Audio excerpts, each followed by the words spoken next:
Hello and welcome to Mustang GameDay. I'm Ryan Giacomini, joined alongside Ty Soria. We're going to get you ready for a Big Sky football matchup as the Cal Poly Mustangs are hosting the Northern Arizona University Lumberjacks. Ty, how are you feeling about today's matchup?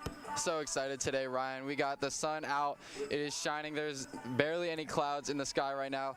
Tons of alumni here for the Hall of Fame game. And we have Cal Poly Athletics setting up behind us on the field. So there's a lot to unpack here today. Yeah, it is going to be a great game. Let's take a look at Cal Poly's last game where the Mustangs were unable to keep up with number 8 Montana. Grizzlies won that game 42-7, but both teams had very similar offensive production. Cal Poly finishing the game just shy of 300 total yards, and Montana finishing with 336 yards of offense. But the Mustangs had 3 turnovers, 1 for 4 on 4th down, and that ended 6 of their 14 possessions. Of those 6 possessions that were ended via downs or turnovers, the Grizzlies were able to score 3 touchdowns. As well in that game, Cal Poly used 3 different quarterbacks. Jaden Jones finished with 147 yards, 2 interceptions. Bo Kelly had 47 yards, and Richie Watts had 40 yards and a touchdown. Defensively against Montana, Mason Rivera had an incredible game. He had 10 tackles, 3 were for a loss, a forced fumble, and an interception. So Ty, looking at that loss, the final score might say, blowout, 42-7. But when you look at the numbers, if Cal Poly can clean it up a little bit, they could have a chance to win that game. Yeah, especially in the first half when Montana only scored 14 points, but the offense couldn't execute on their 3rd and 4th downs.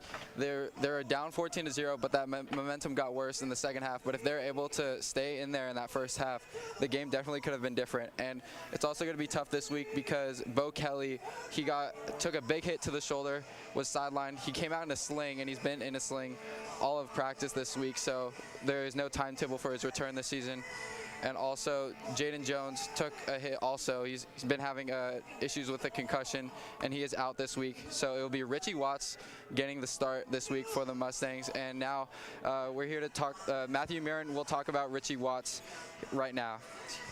Yeah, guys, thank you so much for that recap. And going into this game against Northern Arizona, it's going to be a test for Richie Watts. He has double the rush attempts than his pass attempts this season, and he's found success, both on the ground and in the air. So he's found 4 touchdowns when running and 3 touchdowns and no interceptions when passing. So he's got the potential to be that dual threat quarterback, and he's gone 14 of 22 in the air for 191 yards this season.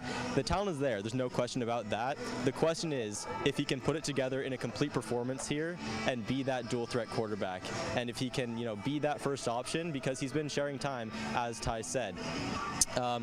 It really comes down to the fundamentals here.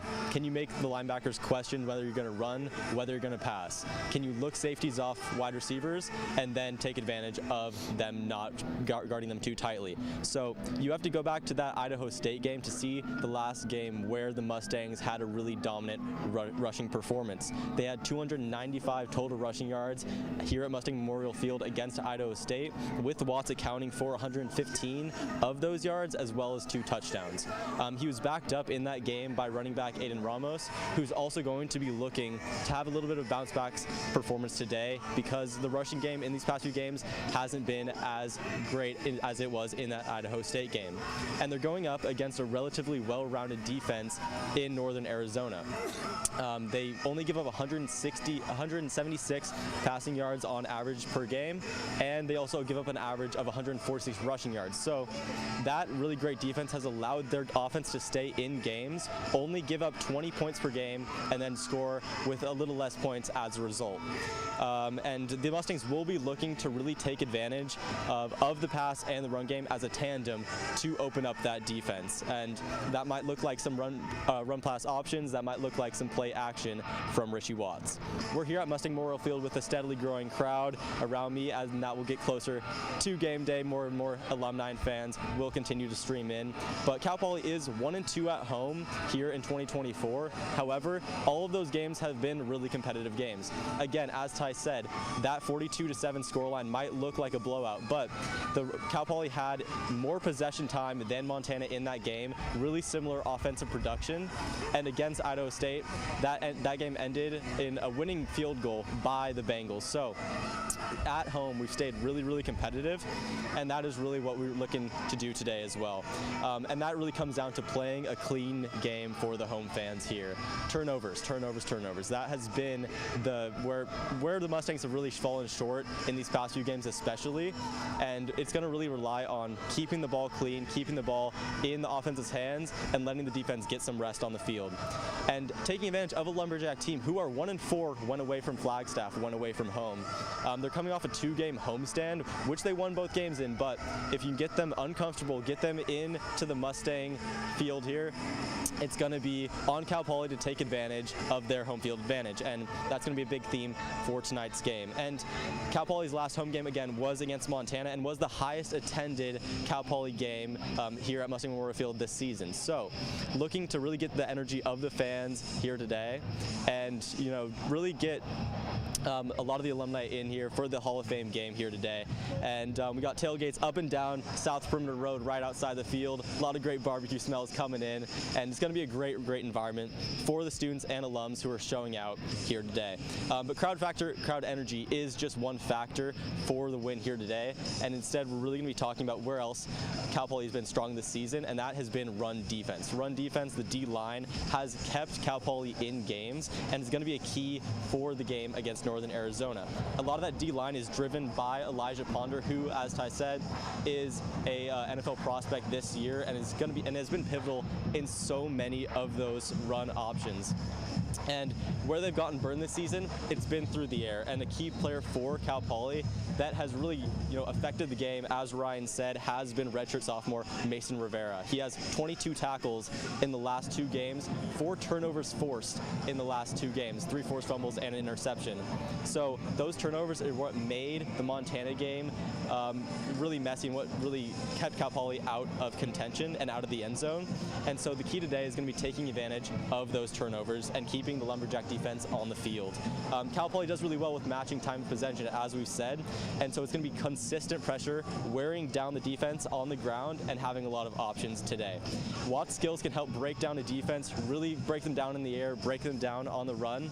So it's going to be, again, going back to those fundamentals, keeping the ball clean, opening up the defense with the run, with the pass, and that's what we're going to be looking for today. After the break, we're going to talk more about Elijah Ponder and how he's affected the season. Hosted thousands of people this past weekend. The 2-day event was right off the pier, so live music drifted from dance enthusiasts to local vendors to a kids zone to local food trucks, all the way to surfers riding Pacific Ocean waves.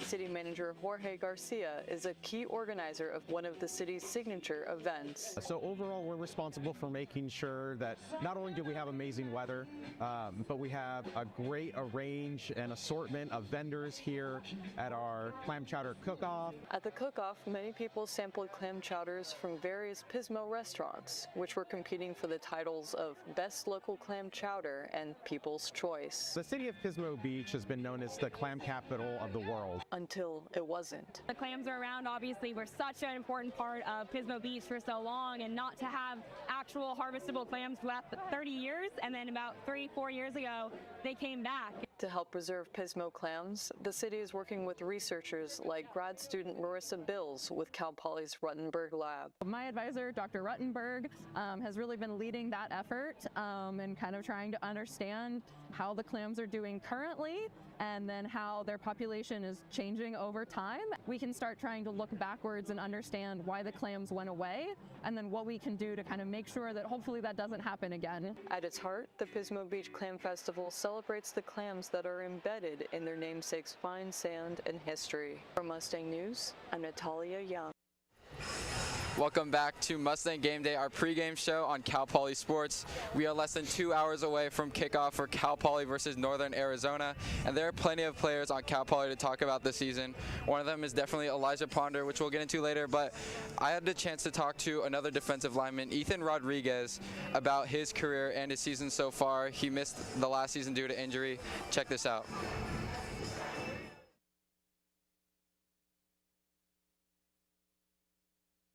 The Cal Poly football team has an experienced defensive line this season. One player making his mark this season is redshirt senior Ethan Rodriguez. Rodriguez leads the defensive line with 15 solo tackles and is second on the team with 3 sacks. He is having a career year after missing all of last season due to injury. I feel excited. My first 4 years it was kind of rough because I wasn't really able to play due to health reasons. So finally getting back out after all those years is definitely, I'm excited. In terms of the defensive line, he is second behind teammate Elijah Ponder, who is an NFL prospect, in almost every statistical category. Rodriguez and Ponder have meshed together well this season, and that is because they have been on the field together since high school. They graduated from Bishop Amat High School in Los Angeles, and both of them also played on the basketball team. It was fun. We were doing pretty good in season. I liked the team chemistry we had, and then just me and Elijah, we worked pretty well off of each other, so it was just fun. However, their time playing together will come to a close soon. Ponder is getting looks from nearly every NFL team, according to Go Poly. Rodriguez still has 1 more year of eligibility and will go for his master's in agricultural systems management next year. He wants to play football at the next level as he navigates his life as a young father. It's great, definitely adapting to that father life. So it's had its struggle, ups and downs, but it's amazing. It's a great feeling. But one thing, I just want to graduate, get my school done, then focus on the next level. For Mustang News, I'm Ty Soria. And Ethan and Elijah have been friends for such a long time. That Bishop Amat team that they're on was ranked 16th in California, so they definitely know how to win, and let's see if they can get the win tonight. But the reason why Elijah Ponder is gone next year is because he has used up all his years of eligibility. He's a redshirt senior, but Ethan Rodriguez took a gray shirt, so which is why he still has 1 more year of eligibility. And I also talked to Elijah about coming into college with Ethan, and he said having Ethan with him was definitely a big help. They came in during COVID, so being able to experience that college lifestyle and also coming into college football together definitely helped them both through all of this. And taking a look at how easy of an adjustment it was for Elijah and Ethan to come into this program, it's been amazing for them both. Yeah, they've both really been able to grow, and as you mentioned, it has to be nice coming in, somebody you already know, somebody who's a brother to you, and now you get to room with him, get to live with him, and then, obviously play football with him on the field, and they've done a great job in the last couple of years really meshing with, the other pieces of the defense and even, other guys on the team, and, being as successful as they possibly can. He's really been a Winery in Slow started its Fall Fun Days on September 26th. My name is Madison Stevens, and I'm the marketing manager for Tolosa Winery. For Fall Fun Days, the inspiration behind that was really wanting to drive traffic from our local community and get the school more involved here at the winery. My name is Ivy Thompson, and I am the taster manager at Tolosa. I initially went to Cal Poly for wine and viticulture, graduated in 2019, and have been in the industry ever since. Tolosa Winery is a frequent tasting spot for this Cal Poly alumni. Shog El Bahad. I'm architect by trade, but currently working at a coffee shop and a little market. I've been here a few times for tastings, like through friends at parties, at events. There's so many things to love when you're at a winery. The views are spectacular, and there's just so much energy at the winery during harvest season, and being able to provide events for people to enjoy while all that's going around. We just look outside on the other side of our patio from where the live music is full-fledged harvest going on. So just adding fun to both sides of the winery. It's lovely. I love live music. Creating a really fun environment to hang out on a beautiful fall afternoon and capitalize on the beautiful place that we get to live and drink really good wine. Fall Fun Days ends on November 7th. Reporting for Mustang News, I'm Stephanie Norberg. Welcome back to Mustang Game Day. Cal Poly about to take on Northern Arizona, just under 2 hours until kickoff.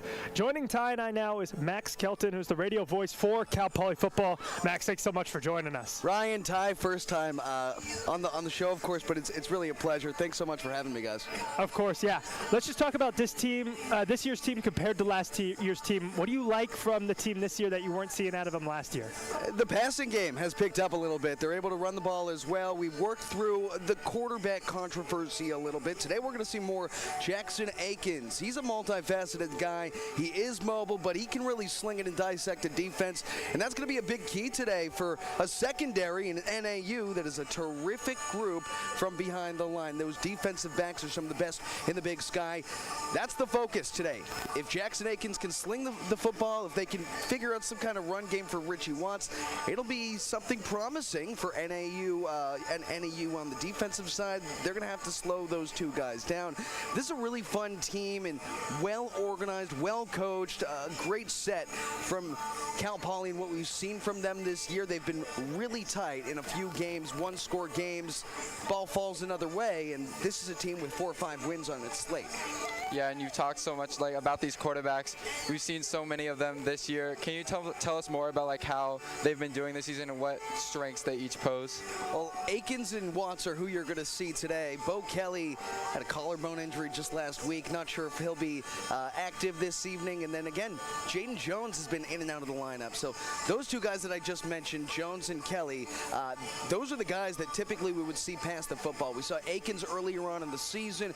He was the guy that we thought would be the future, and still do believe that he might be the future of this team and running the offense. That said, though, we haven't seen him for about 4 or 5 weeks now. Last game back at Stanford, last time we saw Akins. He'll get the nod today, and he does throw the football. He's got the arm. Out of the two guys that we'll see, Richie Watts and Jackson Akins, Akins is the guy who will throw the ball. Richie Watts, he's a mobile guy. He's a quarterback. He's going to run that power. He's going to follow Aiden Ramos straight through the C gap, and that's kind of the personnel that you'll see out of those two quarterbacks. But when you see Watts on the field, number 17 in green, prepare for the run. When you see number 12, prepare for the throw.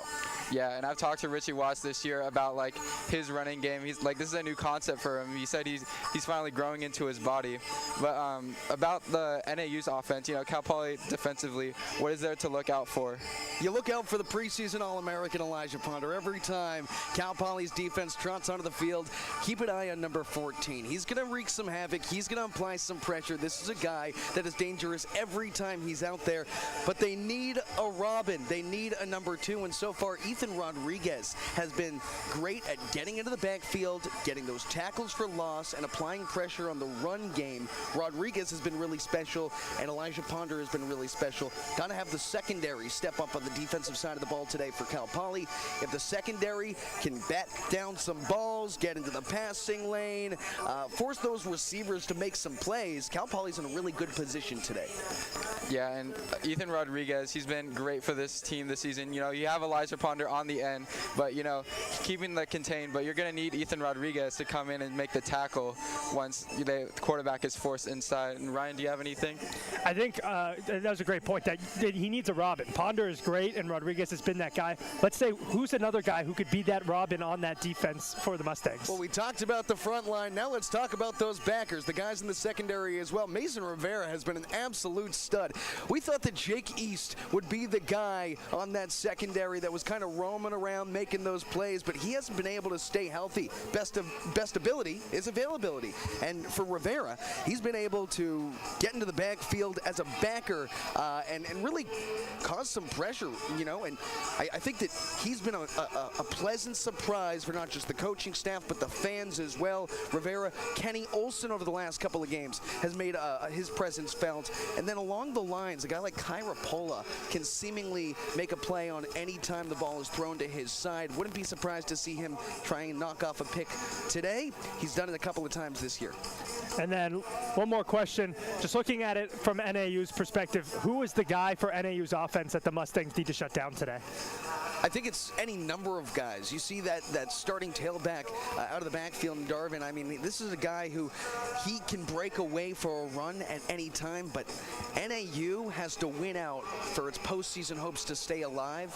It's not the offense that's key, it's the defense. This is a defensive unit that over the last 2 weeks has not allowed a red zone touchdown. If If the Mustangs can punch it in from 20 yards out or inside, they'll be in a good place. But if not, you got to be able to win in the trenches today. And again, that starts with Elijah Ponder, that starts with the run game, that starts with Richie Watson. On the offensive side for Cal Poly, Aiden Ramos, Troy Fletcher, Zion Hall, those guys rotating in. It's not really the question today whether NAU can move the ball, it's whether Cal Poly can. Yeah, and why do you think this run game has been kind of inconsistent over the season? Why do you think we've kind of struggled a bit in the past couple of games? Well, I think that the run game relies heavily, again, on the trenches, on the availability of the offensive line. And we've seen a couple of offensive line injuries this season. A big reason why that stability for the run game hasn't been as prevalent as years past. However, they've picked things up and had a couple of games in the middle of the season of nearly 300 yards on the ground. You can get some production from not just the quarterbacks, but the tailbacks as well. You got to see if Ramos can break away. Ramos is one of those guys. He's your power back. He's going to lean the shoulder down. He's going to apply the muscle. Zion Hall, he's ability. He's finesse. He's going to deke. So working those two guys in, splitting the backfield, that's the key. And if they can do it well, the run game works. The problem has been up at the front line and trying to keep those guys healthy and then move in the pile. Thank you so much, Max, for your input. It's very valuable here. Thank you so much for coming on to our show. Stick around till after the break. We have more on Mustang Game Day. San Luis Obispo's very own Avila Valley Barn is offering several fall festivities for the public to enjoy this season.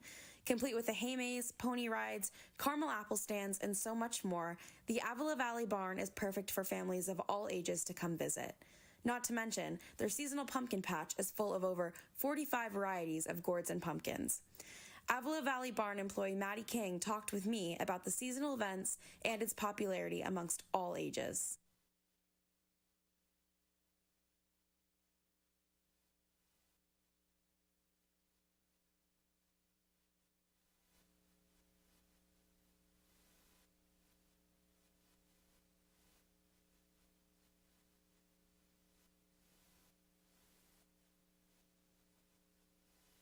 In addition to all the fall festivities, a lot of visitors will come to the barn to get fresh fruits and vegetables, as well as their fresh baked goods. Avila Valley Barn employee Grace Gutierrez believes that the farm fresh items contributes to the at-home feeling the barn gives off to visitors, which in return increases the popularity.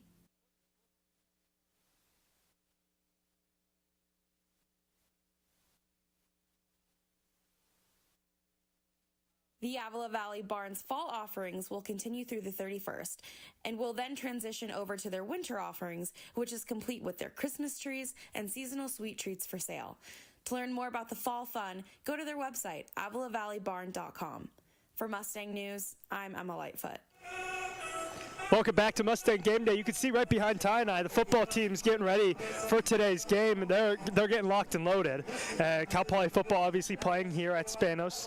Men's soccer hosting a playoff soccer match tomorrow afternoon. There's a lot that goes on behind the scenes in getting the field prepped for each sport. One of our reporters, Sergio Romero, got to catch up with some staff responsible for getting Mustang Memorial Field ready to go.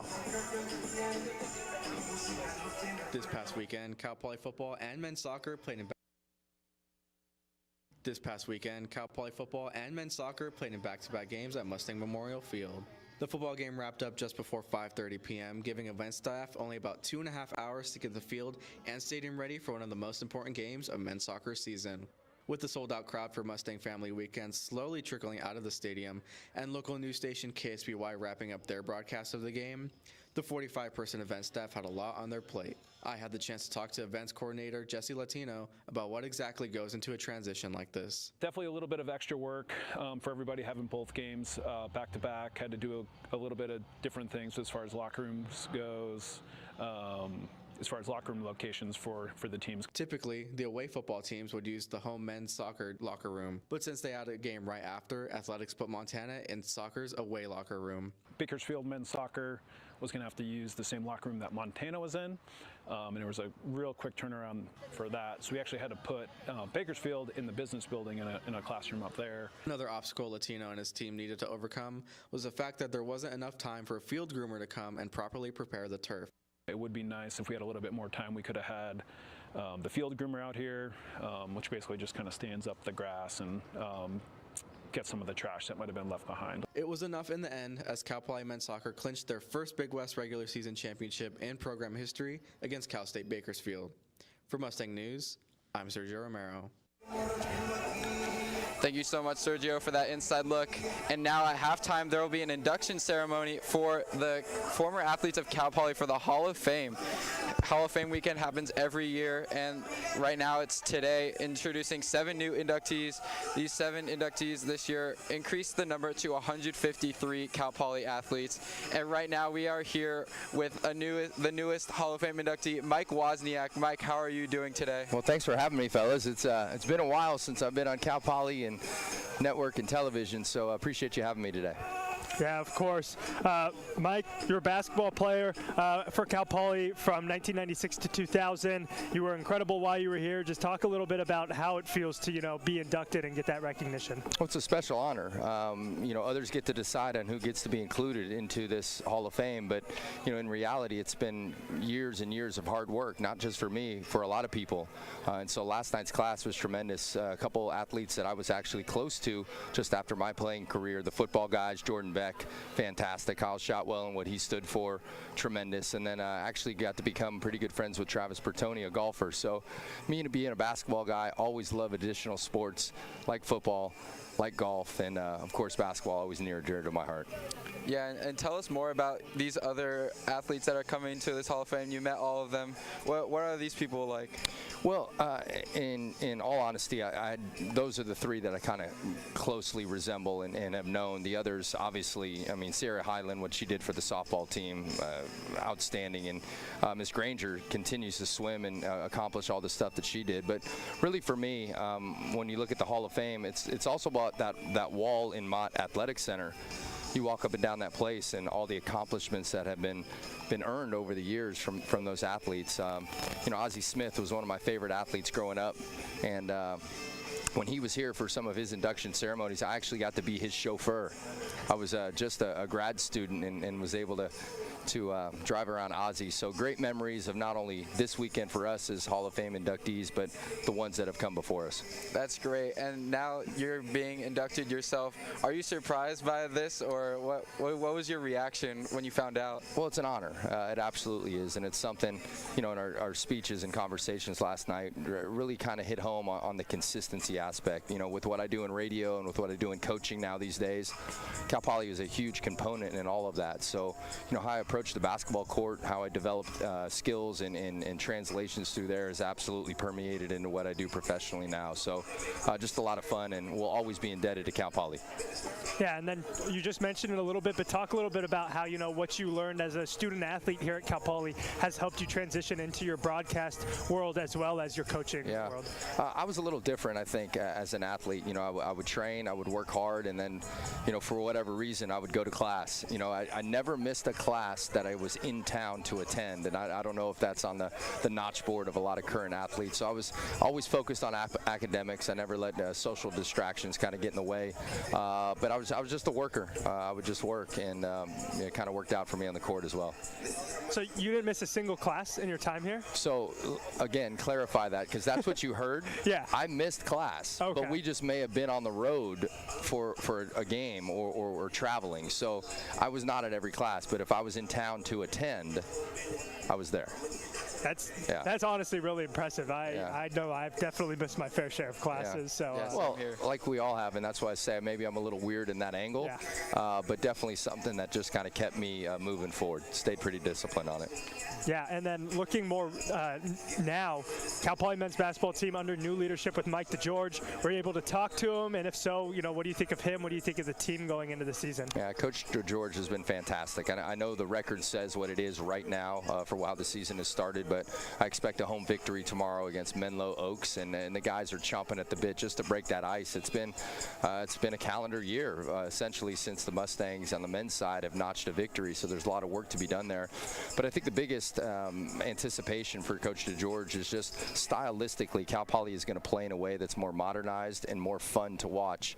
You know, back when I played, we pressed, we shot a ton of threes, we played fast-paced offense, and that's exactly what Mike DeGeorge and the current Mustangs are going to do. I've kind of said it to a couple buddies for a while.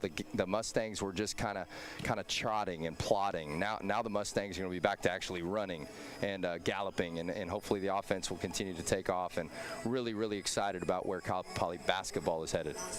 Yeah, and then a lot of these players, you know, you got all these guards taking a bunch of threes, and you were famous for your three-point shooting. Attempts, a lot of attempts. Yeah, some went in, good fair share of them. But yeah, sorry to interrupt you, but yeah, three-pointers.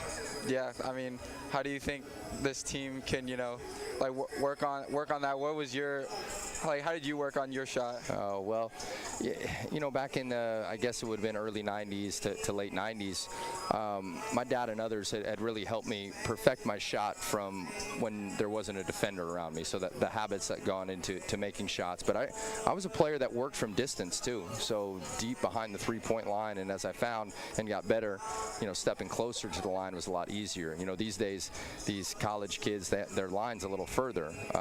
You know, the college line back when I played is the current high school line, so we had a little bit of an advantage back then, but a lot of my shots were still well behind the line. But the threes make a huge difference. It opens up the floor for cutting, for spacing, for driving. The three-point line, as essential it is as a free throw line or the elbow or the block, it's just part of the court now that people have to be aware of, and the coaches here at Cal Poly are absolutely going to take advantage of that. Yeah, lots to look forward with the Cal Poly men's basketball team, as well as our football team takes on Northern Arizona tonight. Thanks for joining us. We will be right back after a short break. With Halloween right around the corner, businesses across the Central Coast are celebrating with seasonal events. Art Social 805 in Paso Robles is no different and is using art to bring the seasonal spirit of Halloween to the community. You know, the community really needs something like this. And I have the problem of having just way too many ideas and things that I want to do with the community. So it's a perfect storm, if you will. Both the regular and seasonal sessions focus on using art to bring people from the community of all ages together. So I always feel like there's a need. When I was raising my kids, there was nothing like this here. And I just feel like I put it out there and people are receptive to it. In the eyes of the studio, art is also an escape and an opportunity for people to come in, color outside the lines, and find success. Whether you're happy or you're sad, it's a way to get that out, and sometimes that comes out on a canvas, and then sometimes you cover that canvas up in white paint and start over. The studio recently moved onto Spring Street, the new space providing new opportunities for projects. With a kiln to fire pottery and blacklights for glow-in-the-dark art sessions, the studio can connect to the community in many ways. Whether it be pumpkins or trees or anything, I mean, people really like a theme, and I'm all about catering to people that love stuff like that. The studio has a Halloween welcome mat event up until October 31st, and in November and December, will shift their focus onto the upcoming holiday seasons. For Mustang News, I'm Matthew Mirren. Welcome back to Mustang Game Day. 88 minutes from kickoff here at Mustang Memorial Field. As you know, Cal Poly taking on Northern Arizona. Let's take a look at some key players in today's matchup. First, quarterback Richie Watts. As Max mentioned, Richie's going to be one of the two guys we're going to see back there, and Watts has been electric. No pun intended there. He made his first appearance 4 games into the season against Northern Colorado, and in that game, he saw limited snaps, but a passing touchdown and a rushing touchdown that really helped that Mustang offense get to the 38-point mark. And his next game against Idaho State, he'll make a name for himself in the green and gold. Did not throw a pass, which obviously is odd for a quarterback, but 18 rushes for 115 yards and 2 touchdowns. An incredible game on the ground. Following that game against Davis, Paul Wolf started to use him in the passing game. He completed 8 of his 15 throws for 134 yards, but he was still efficient on the ground, 16 yards and a touchdown. Richie is one of the players on Cal Poly with multiple, is the only player on the Mustang team with multiple rushing touchdowns and has not thrown an interception in his 5 games. Watson will most likely start today, as we mentioned earlier as well. We'll see Atkins there as well. Those two will probably split times. I'm hoping, though, that we'll see Richie out there throwing the ball a little bit. I would like to see him get to, 10, 15, maybe even 20 attempts, because when you have that guy who's really dominant on the ground, but then you can also use the versatility of the pass, it becomes really two-dimensional, and it's hard to guard a quarterback who's two-dimensional. So don't be surprised to see him under center. Don't be surprised to see Atkins under center.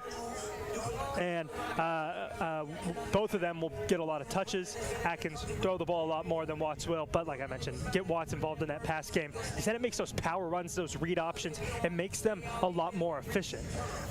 So another thing about Watts is usually in practice, quarterbacks wear a different colored jersey.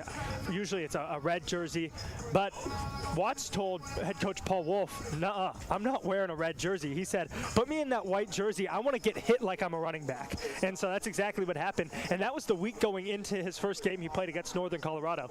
So you got to think maybe that's something that went into Paul Wolf's decision to give him that initial playing time is, hey, this guy wants to be hit. This guy wants to be physical. That's what we need right now. And he had a really good game. I wouldn't be surprised to see him have another really good game tonight. Northern Arizona gives up 146 rushing yards a game. So don't be surprised to see him maybe even hit triple digits tonight on the ground if he could break out a good run or two. And the Mustangs are going to need it going up against this 5-4 Lumberjack team. Yeah, that was a lot of good points there, Ryan. And now for the Mustang defense, obviously what we've been talking about before, it's been the D-line, and we have Elijah Ponder, who is our next key player of the game. He was warming up behind us, but now he has entered the locker room. Last year he led the Big Sky with 10 sacks. He tied the program record of 17 quarterback hurries and earned FCS All-American 13 defense. So he has a lot on his plate this season. And this season he has 5 sacks and 9 hurries. He is still providing a lot of good numbers for Cal Poly, and he is a key player when putting pressure on the quarterback. Now he is 3rd in all-time sacks for Cal Poly, and he has so much burst, and he is so good at bending around defenders, getting his hands and shedding blocks. But sometimes his aggressiveness can get the best of him, and sometimes he can lose that outside contain. And Ponder has been a really versatile player this season.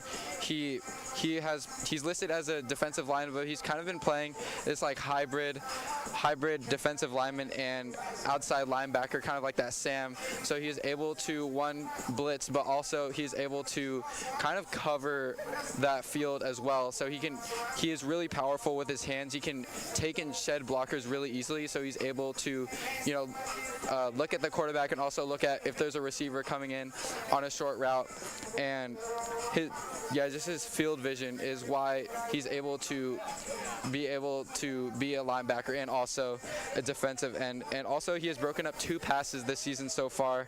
But one thing he will have to watch out is Northern Arizona's quarterback, Ty Pennington, who is very versatile on his own front. Kind of similar to Richie Watts. Like he's a really good running quarterback. He can rush, but he also has a really good arm. He had 2 rushing touchdowns and 2 passing touchdowns last week against Weber State. And for this game, it's really important for Ponder to make sure he can keep that outside contained. When he is on that outside, he can definitely chase down the quarterback really easily. But if he loses that, that can cost Cal Poly some yardage. And one thing is if Ponder can get around that defensive end, he can contain and get that quarterback to the inside so Ethan Rodriguez can tackle him as well. And getting back to that offense, we have Michael Briscoe. That is our 3rd key player of the game. Ryan, what do you have about him? Yeah, he's taken a huge leap this season for the Mustang offense. Briscoe joined the Mustang in 2020, where he utilized his redshirt year after playing in 2 preseason games. The following season, he unfortunately missed the entire year due to injury. Then last year, his redshirt junior year, he missed 5 of his 11 games due to injury. So he's just been injury plagued, and as as many people know, availability is the best ability, and he has not been super available, but they've had him for all 8 games this season. It's been a different story for him, and he's second in the team in receiving yards, tied for first in the team in receiving touchdowns, and has the longest touchdown of the season for the Mustangs when he broke out a 95-yard touchdown against Northern Colorado. Not to mention he's completed the quote-unquote hat trick, right? He has a receiving touchdown, he has a rushing touchdown, he has a passing touchdown. You very rarely see somebody complete all 3 of those in a season. So he's been really good in all assets of the game. I would not be surprised to see him get involved in the rush game tonight. They love bringing him on the jet sweep, even putting him in the backfield as a halfback. Could see him be used there. And after the season, he still has 1 more year of eligibility, so it'll be exciting to see how he can continue to grow this year, and then next year see how big of a monster he can come out on the field and out wide for the Mustangs. Yeah, and all 3 of these players have made their mark on Cal Poly this season. And now we have Dylan Allen, who has some more information about Michael Briscoe. Behind me is Mustang Memorial Field, where the Cal Poly Mustangs will be hosting Northern Arizona this Saturday at 5 p.m. For the Mustangs, they'll be looking to snap a 4-game losing streak, as the record now currently sits at 2-6 after starting the year strong at 2-2. For head coach Paul Wolf and this Mustang squad, they've dealt with a lot of adversity in his 2 years here. Last year, defensive lineman Ethan Rodriguez missed the entire season due to injury, and running back Aiden Ramos only played in 4 games.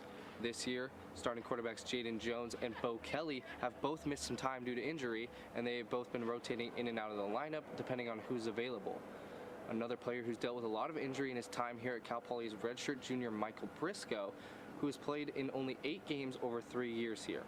But this season, he has played in all 8 games and is having a huge impact on the team. Heading into Saturday's game against Northern Arizona, Briscoe is second on the team in receiving yards with 21 catches for 398 yards and 3 touchdowns. He's also a dual threat for the Mustangs, making his presence felt on the ground with 4 rushes for 76 yards and a touchdown. Although he's having a great season, it's been a rocky road to get to this point. During his redshirt freshman year, he suffered an injury that kept him out for the entire season. After recovering from that, he made his return in the 2023 spring game, but then suffered another injury that kept him out for almost the entire month of September. He totaled 6 games on the year, but his breakout game came after coming back from injury on November 11th against Sacramento State. He tallied 3 catches for 124 yards and went for 2 touchdowns, and carried that momentum into this year's season. Briscoe will look to continue his excellent season this Saturday as the Mustangs look to get back into the win column. Reporting for Mustang News, I'm Dylan Allen. As mentioned before, Briscoe is going to need to have a good game tonight and be a factor in the passing game if the Mustangs want to beat the Lumberjacks. So stay with us. We're going to go to break, but our sideline reporter will be live with a couple of fans here to enjoy today's game. October is Arts and Humanities Month in San Luis Obispo. What the city is calling Art-tober, people are encouraged to view the city's artwork and attend cultural events in hopes to spread the message of San Luis Obispo's rich cultural history. You can find artwork in SLO almost anywhere you go. The works seen here are just some of many public artworks that populate the town, all produced by current and former local artists or commissioned artists from around the state. The piano in the plaza is one of the interactive art pieces on display. It sits in the middle of Mission Plaza and is available for the public to play this month. Painted by local artist Missy Reitner Cameron, the piano gives the opportunity for people to celebrate the art and be involved with the city's mission. Cameron is inspired to share her art with everyone, highlighting the importance of having art embedded in the community. Some people don't get the option to experience art. They don't get the opportunity. With having public art and a piano out there and having like other types of art around, I think it just exposes people and it builds a more cohesive and happy community. And being a part of that brings me a lot of joy. The piano will be available to the public for the rest of October, as well as special exhibits at the SLO Museum of Art. If you attend 3 or more events, you can enter to win an art-themed prize at the city's raffle at the end of the month. For Mustang News, I'm Noah Holliber. Welcome back to Mustang Game Day. I'm Ty Soria, joined here with Ryan Giacomini in Cal Poly football's final home game of the season. There's so many alumni here, and Matthew Mirren on the sideline is here with some of them. Yeah, absolutely. We got two really great Cal Poly football alums who have played on the undefeated team, made it to the bowl game. Would you mind introducing your guys? Yeah, Dave Quirk played from 69 to 72. John Hennigan, I played 68 to 72, redshirted 71. Absolutely, and you guys had such a great season. Would you mind talking me through that undefeated season, the last undefeated season for Cal Poly football, and just what that was like? Well, we knew we had a team that worked together. You know, you don't go in knowing you're going to finish undefeated, but you know you're going to win each game you're going to go into. But it worked out that way. We did have a tie. That was Fresno State. They tied us in the last 30 seconds of the game, which kind of pissed us all off, but whatever. And we made the Camellia Bowl that year. We were number 2 in the country, and North Dakota was number 1, and it ended up that way. So, absolutely, yeah. Well, going into the season, yeah, like Dave said, each game was a new adventure. We didn't know how it was going to turn out, but everybody played very hard. We had players that just wanted to play and be as successful as we possibly could, and we had tight relationships with one another, and we didn't want to let anybody down. So we played hard. Absolutely, and talking a little bit on that tight relationship, we have offensive linemen, defensive linemen. What was that like, going against each other in practice, but still having that camaraderie and still being really great friends, dorming together in those buildings right behind us? Well, during practice we played like we were opponents, and John here, he was nicknamed Jeep. You can probably look and see why, but he hits you low, and that's the worst place you can hit a defensive guy is low, because we got the power up here, but the down there it makes you go down, and that's what the quarterback wants, So we didn't want to expose what we could do to one another, but so be it, Well, it was our job. We went out every day to do what we were coached to do and do it as well. And there was no sloughing off at practice. You might not make the starting lineup by the end of the week. So it was a thing that you just couldn't afford to let up. Absolutely, and talking about the state of the program today and just how you guys are still coming out enjoying the games. What do you guys think about where Cal Poly is now and just how it's come along? Cal Poly has gone through some things, but they're going to fight through it. We expect greatness here because that's what they teach, and that's what we'll do. So. Sometimes you're on an ebb and flow, and they're going to reach it, and they're going to get to back to the top. I'm optimistic. I think they're going to find the right combination and get that rolling here. So I'm hoping that as we go along, we're going to see some really neat things. We'll be competitive. Yeah, and it is, Hall of Fame game today, and, so many alumni out there under that tent. And what are your guys' relations with anyone, inducted in the Hall of Fame or yourselves being inducted? Well, that's somebody else's decision.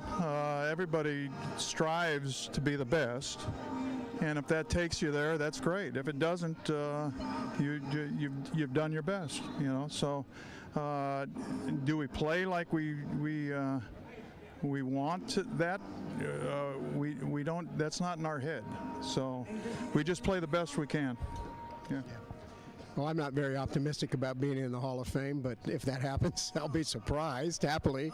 But like Dave said, every day we went out and practiced, we practiced to be our best.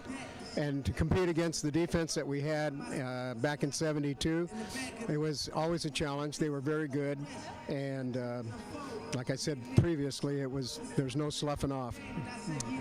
And the defense today looking to stop Northern Arizona. Do we have a score prediction? Do we have anything you guys are looking forward to going into it? Well, I think they're 5-3. I think that's right. But if they're not, if I'm wrong, I'm wrong. But they're going to be tough. But I think we have toughness. We just have some more experience to be going through. So I don't know the team that well, but if they're reaching their peaks right now, then it'll be a game. We all like games, so we'll see what happens. I anticipate a good game. I was here a month ago where we lost to Idaho State in the last 4 seconds or something like that. Hopefully we don't have that small a cushion at the end of the game. I hope we're ahead by a couple of touchdowns. Absolutely. Thank you guys so much for joining us. I'll toss it back over to Ty and Ryan with some more play-by-play.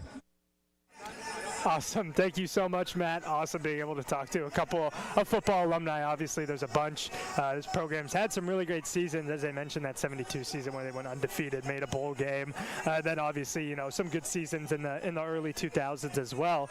But on the broadcast side of things, Cal Poly Athletics were able to upgrade their broadcast studio. Sergio Romero was able to take a deeper look inside the new studio and at all of its upgraded features. Cal Poly Athletics built a brand new broadcast video studio in the Graphic Arts Building on campus to help improve their ESPN Plus streams of Cal Poly sports. The studio has the professional equipment the production crew can use to make sure each broadcast runs as smooth as possible. Currently, the studio can only stream broadcasts from Mustang Memorial Field, but Cal Poly Athletics video director and executive producer for broadcast, Andrew Baird, says they're excited to hook it up to Mott Athletic Center and eventually Baggett Stadium. Everything should be connected in the next year or two at tops, and then it'll be really exciting. You can spend your whole year of sports production in that room, really mastering that professional equipment, and it's a really exciting time here at Cal Poly Athletics. During his 8 years with athletics, Baird says he's built a team that consists of both students and local professionals. Even though there's been interest, Baird says they're still looking for student workers specifically to help out. And so far we've seen a number of students do well in those roles, and it really just builds my confidence that that's the right way to go. Since the upgrade, Baird says the team has been trying to use the full scope of their new equipment to noticeably change the quality of each broadcast. He especially wants to emphasize giving the audience at home an in-depth look at the team and their story. You put in a lot of hours during the week to figure it out on those machines, how to make it work, and then once you get it off and once you succeed that first time, that's probably the coolest feeling. Even though things are moving pretty fast for Baird, he says he still appreciates how far they've come, especially when looking back at the way streams used to operate. I remember directing basketball shows off of a keyboard, hit the space bar to transition fade between shots. Like, that's where we started. So to be where we are now is really cool. For Mustang News, I'm Sergio Romero. Thank you, Sergio, for that inside look. That broadcast studio is super nice. I've been in there so many times, and they also upgraded all of their cameras and the intercom system. So that ESPN Plus broadcast for Cal Poly Athletics is huge. It's like one of the best in the nation from what I've heard. And coming up after the break, we have more on Cal Poly and the Big Sky standings, as well as our 3 keys to the game. Downtown San Luis Obispo's Mission Plaza was alive last Sunday with skull decor, dancing, ofrendas, and music in celebration of Dia de los Muertos. The Latino Outreach Council hosted the event to celebrate the holiday that takes place November 1st and 2nd every year. Dia de los Muertos, which translates to Day of the Dead, is a time meant to honor those that have passed away. Instead of a somber event, it's a celebration of life. Claudia Cabrera Olsen gave a presentation about the meaning of the holiday. As a Mexican, it's an honor for me to share about this celebration, and I want everyone to just celebrate with respect, and they can honor their loved ones, because it's like after we die, all of us, we are bones. The event was complete with food, performances, face painting, and vendors. Ben Arias was with Cal Poly's La Casa table and is a member of the Spanish debate team. The atmosphere is so great, and there's so many things to do around here, and it's amazing to see this community get together. You know, a lot of people sort of criticize San Luis Obispo as being like sort of a small town, but it's such a big environment, and there's so many different people of so many different backgrounds here, and it's just a pleasure to be here. Members of the community are already planning next year's celebration. For Mustang News, I'm Izzy Romero.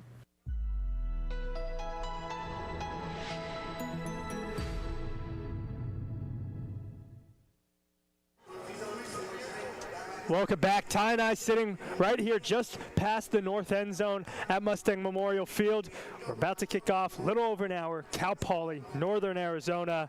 Let's take a look at the standings and then our 3 keys to the game. Yeah, and at the top of the Big Sky is Montana State and UC Davis.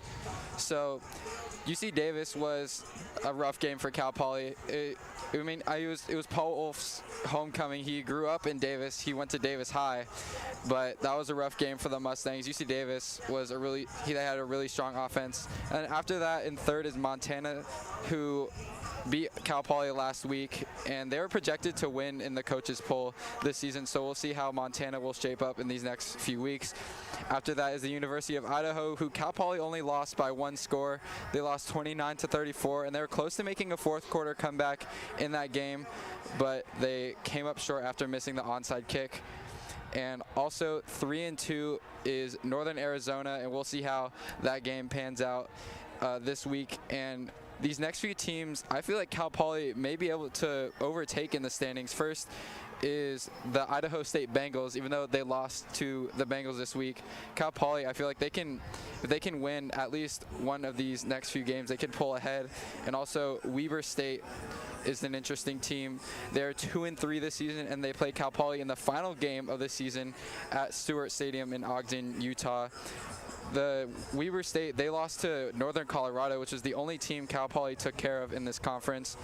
And there are 4 teams, including Cal Poly, that are 1-4. Most notably is Sacramento State, who Cal Poly plays next week.